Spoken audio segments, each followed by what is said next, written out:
अस्सलामुअलैकुम। आज हम आपको बताएंगे कि इस्लाम दौलत को तकसीम कैसे करता है और इससे किफ़ालत आमा कैसे करता है। इस्लाम में ज़ायदा ज़रूरत दौलत को जमा करना मायूब समझा जाता है। इस्लाम चाहता है कि इंसान अपनी दौलत या तो अपनी ज़रूरियात पर खर्च करे या किसी जायज़ कारोबार में लगाए या दूसरों की ज़रूरियात पूरी करने में सर्फ करे, ताकि दौलत मुसलसल गर्दिश में रहे।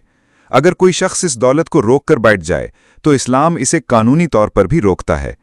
ऐसी जमाशुदा दौलत से सालाना 2.5% ज़कात ली जाती है, जो हाजतमंद अफराद पर खर्च की जाती है। इस्लाम में ज़कात का इंतज़ाम जमात के इज्तिमाई ख़जाने यानी बैतुल माल के ज़रिए किया जाता है, जो ज़रूरतमंदों की किफ़ालत करता है।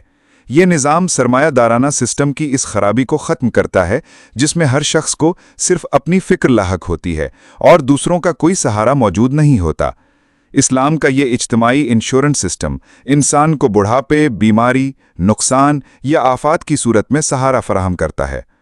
सरमायादारी में इंसान को अपनी जमाशुदा दौलत के ज़रिए ही जिंदा रहने की उम्मीद होती है, मगर इस्लाम बैतुल माल की सूरत में हर फर्द को ये एतमाद देता है कि जब वो कमज़ोर हो या वसाइल से महरूम हो तो रियासत उसकी ज़रूरियात पूरी करेगी।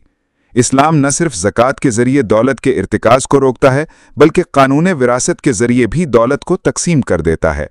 दुनिया के अक्सर निज़ामों में एक शख्स की जमा करदा दौलत उसके मरने के बाद भी महदूद हाथों में रहती है, मगर इस्लाम चाहता है कि इस दौलत को इसके करीबी रिश्तेदारों, माँ, बाप, बीवी, बेटे, बेटियाँ, भाई, बहन वगैरह में तकसीम कर दिया जाए। अगर कोई करीबी रिश्तेदार ना हो तो दूर के रिश्तेदार तलाश किए जाएं, और अगर वो भी ना हो तो दौलत को बैतुल माल में जमा कर दिया जाए। यूं इस्लाम दौलत को चंद हाथों में जमा होने से बचाता है और इसका कुदरती और मुसलसल फैलाव यकीनी बनाता है।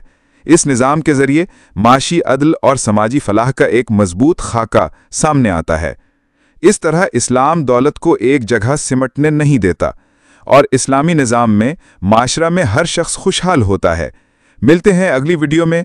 हमारा चैनल सब्सक्राइब करना न भूलें और अगर वीडियो को शेयर भी करें। अल्लाह हमारा हामियों नासिर हो। अस्सलामुअलैकुम।